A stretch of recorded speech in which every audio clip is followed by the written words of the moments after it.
Hello guys, welcome to Pakistani real action. तो कैसे हैं आप सब? उम्मीद है आप सब बढ़िया होंगे और मजे में होंगे। मेरा नाम है वैसे मैं हूं मुबशिर। तो गाइस आज की वीडियो का टाइटल है पांचवा देश दुनिया के सबसे इलीट देशों में शामिल हुआ भारत।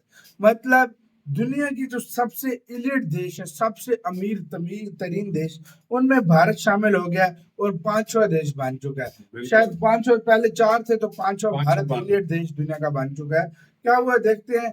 बिना किसी देरी के बाकी बातें करेंगे बाद में। ओरिजिनल वीडियो का लिंक मिल जाएगा डिस्क्रिप्शन में। काउंट करते हैं, स्टार्ट। नमस्कार दोस्तों, स्वागत है आपका हिंदी नॉलेज शो में। तो दोस्तों आज हर एक भारतीय को गर्व होना चाहिए क्योंकि भारत ने एक ऐसी घोषणा करी है जिसके बाद भारत एक ऐसे स्पेशल एलिट क्लब में शामिल हो जाएगा जिसमें हमसे पहले सिर्फ 4 देश ही शामिल थे। भारत इस एलिट क्लब का अब 5वां शक्तिशाली देश बन जाएगा। और इतना ही नहीं, इस घोषणा के बाद इसरो की भी दशकों पुरानी जो मांग है, जिसको लेकर लगातार वो हर एक सरकार से डिमांड करते आए हैं, इनकी भी वो डिमांड अब पूरी होने जा रही है। और इससे हमें इतने बेनिफिट मिलेंगे कि आप गिन नहीं पाओगे। लेकिन क्या है ये डिमांड और क्या ये क्लब है और इससे हमें फायदा क्या क्या होगा, चलिए मैं आपको सारी चीजें विस्तार से और आसान भाषा में समझाता हूँ। लेकिन उससे पहले एक छोटी सी बात ये कहना चाहूंगा कि पिछले 1 महीने में हमारे साथ बहुत सारे नए लोग जुड़े हैं, लेकिन उन्होंने चैनल सब्सक्राइब नहीं किया है। तो उन लोगों को बता दूं कि यहाँ पर आपको ऐसी ही डिफेंस, फॉरेन पॉलिसी, फाइनेंस और स्पेस से संबंधित एक्सक्लूसिव वीडियो देखने को मिलती है, इसीलिए चैनल को जरूर सब्सक्राइब कर लेना। चलिए वीडियो की शुरुआत करते हैं। तो दोस्तों खबर निकलकर सामने ये आई है कि अब से कुछ ही घंटों पहले भारत सरकार ने भारतीय इसरो की दशकों पुरानी मांग को पूरा कर दिया है और भारत के दूसरे स्पेस पोर्ट को बनाने की मंजूरी दे दी है। और ये कितनी बड़ी बात है। उदाहरण के लिए इस धरती पर सिर्फ 4 ऐसे देश हैं जिनके पास एक से ज्यादा स्पेस पोर्ट है। उदाहरण के लिए सबसे ज्यादा है अमेरिका के पास 5 स्पेस पोर्ट, चाइना के पास 4 हैं, रूस के पास 3 और जापान के पास 2। इसके अलावा जो कजाकिस्तान है उसके पास 1, Israel, India, France, Iran, North Korea, South Korea, New Zealand, इन सभी देशों के पास एक एक स्पेस पोर्ट है। भारत सरकार की इस अप्रूवल के बाद अब भारत 5वां ऐसा देश बन जाएगा जिसके पास एक से ज्यादा स्पेस पोर्ट होंगे। लेकिन आपका सवाल होगा कि स्पेस पोर्ट होते क्या हैं। तो देखिए जिस प्रकार से शिप्स के लिए पोर्ट होते हैं, एयरप्लेन के लिए एयरपोर्ट होते हैं, ठीक उसी प्रकार से अंतरिक्ष में रॉकेट लॉन्च करने के लिए स्पेस पोर्ट बनाए जाते हैं। अभी तक भारत के पास एक स्पेस पोर्ट था श्रीहरिकोटा में, जहां से हम अपने सारे सैटेलाइट लॉन्च करते थे, अपने सारे जितने भी स्पेस मिशन हुआ करते थे वो लॉन्च किया करते थे, वो सब के सब एक स्पेस पोर्ट से होता था। लेकिन दिक्कत ये है कि इसकी लोकेशन ऐसी थी कि ये जो पृथ्वी का इक्वेटर है, यानी कि भूमध्य रेखा, एक तरीके से पृथ्वी का बीच आप कह लीजिए, वहां से ये बहुत दूर पड़ता था। दूसरी बड़ी बात ये कि अगर आपको पोलर सैटेलाइट लॉन्च करनी है तो ऐसे में जो असली रास्ता है वो श्रीलंका के ऊपर से बनता है। लेकिन बाय चांस रॉकेट में कोई फॉल्ट आ गया और वो ब्लास्ट हो गया तो जितना भी मलबा है वो श्रीलंका के लोगों के सर पर बरसेगा।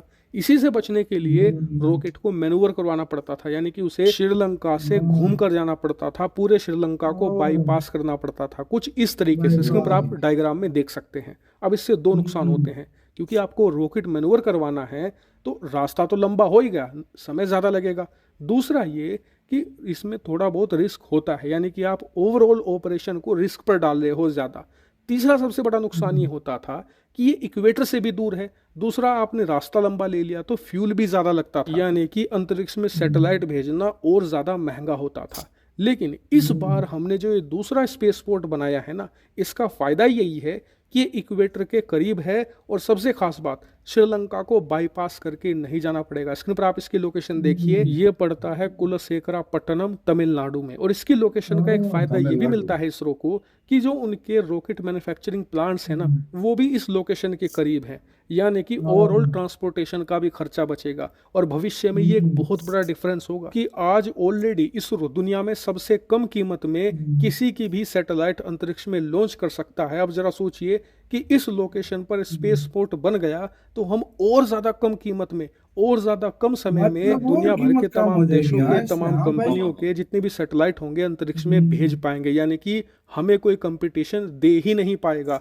और इसके अलावा रिस्क कम होगा वो अलग से। इसके अलावा जो सबसे बड़ा फायदा है ना, वो तो हमें भविष्य में बम्पर मिलने वाला है। वो कैसे? दरअसल इस समय हालात ऐसे हैं कि दुनिया के जो कुछ बड़े देश हैं और जो बड़ी कंपनियां हैं वही अंतरिक्ष में सैटेलाइट भेज पाती हैं। लेकिन आने वाले समय में आप देखोगे कि दुनिया की छोटी छोटी कंपनियां भी सैकड़ों सैटेलाइट अंतरिक्ष में भेजेंगी, तब हमें दो दो स्पेस पोर्ट होने का फायदा भारत मिलेगा। सस्ते में क्योंकि जिस भेजेगा। प्रकार से आपके पास जितने ज्यादा एयरपोर्ट होते हैं, आप उतने ही ज्यादा एयरप्लेन उड़ा सकते हैं। ठीक उसी प्रकार से आपके पास जितने स्पेस पोर्ट होंगे, आप उतने ही ज्यादा उतनी रॉकेट अंतरिक्ष उड़ा में पाएंगे। मिशन अंजाम दे सकते हैं। अंतरिक्ष के अंदर आप सैटेलाइट भेज सकते हैं, ज्यादा से ज्यादा रॉकेट लॉन्च कर सकते हैं और मोटा मुनाफा कमा सकते हैं। ये तो कुछ भी नहीं, ऐसे ही दर्जनों और भी फायदे हैं, उस पर हम कभी फिर बात करेंगे। लेकिन फिलहाल इतना समझ लीजिए कि ये भारत के लिए बम्पर फायदे का सौदा है। भारत को उल्टा ये फैसला 3-4 साल पहले ले लेना चाहिए था, लेकिन कोई बात नहीं, देर आए लेकिन दुरुस्त आए, मजबूती से आए।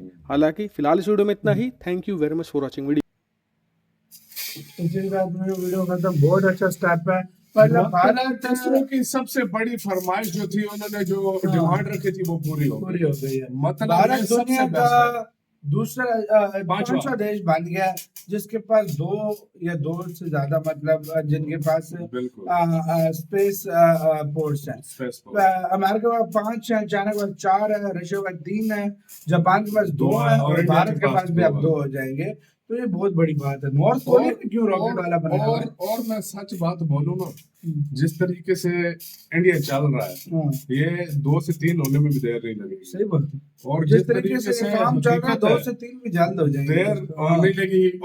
और असल में सच्ची बात बोलूं ना, जिस तरीके से इसरो कामयाबियां समेट रहा है ना, इंडियन गवर्नमेंट भी ये चाहती है कि भाई अब ये सबसे आगे हाँ, इसरो आगे। इंडियन गवर्नमेंट भी ये चाहती है कि भाई ये आगे आज- निकले, क्योंकि कल हम देख रहे थे हाँ। भारत के चंद्रयान 3 ने तस्वीरें पिक्चर भेजी है, और वाकई क्या में। क्लियर, मैंने इतनी चांदी क्लियर आज तक तस्वीरें नहीं वाकई देखी में जितनी उसने भेजी है। तो बिल्कुल ये चीजें देखो, भारत की चीज सक्सेस पा रही है। वाकई चंद्रयान 3 बहुत सक्सेस पा रहा है, तो ये वाली चीजें फिर अप्रिशिएट करनी बनती है। लाजमी उसमें बात है, गवर्नमेंट भी ये चीज देख रही है कि मेरी एक ऑर्गेनाइजेशन कितना कमाल का काम कर रही है, इसको और सपोर्ट दो, इसकी वो और कमाल का करें। काम कर रही है, रेवेन्यू इकट्ठा हाँ। कर रही है, मुनाफा उसको हो रहा है, सब कुछ हो रहा है। गवर्नमेंट तो वो पे क्यों इसमें नहीं बहुत करेगी? काम डिपेंडेंट है, खुद हाँ। ज्यादातर अपना करती है, लेकिन कुछ जगहों पे गवर्नमेंट का भी काम होता है बिल्कुल, कि उसकी हेल्प करे। बिल्कुल। हाँ भाई। और जिस हाँ। तरीके से अब ये आगे जा रहा है, वो सैटेलाइट और भेजेंगे, हाँ। और लोग आएंगे, और सस्ती भेजेगा। अगर ये सब कुछ होगा, डायरेक्ट भेजेगा, बचत हो और पहले जाएगी। पता नहीं रशिया सा- श्रीलंका से श्रीलंका से, होकर हाँ, साइड अब से शायद सीधा डायरेक्ट जाएगा। मतलब श्रीलंका और सस्ती यार भाई। और सस्ती मतलब पड़ेगी। सस्ती कितनी भारत का तो रहा है। यही बात है ना। अगर देखा जाए तो और ज्यादा लोग आएंगे, और रेवेन्यू जनरेट होगा, और ज्यादा इसरो आगे जाएगा, और ज्यादा मिशन करेगा,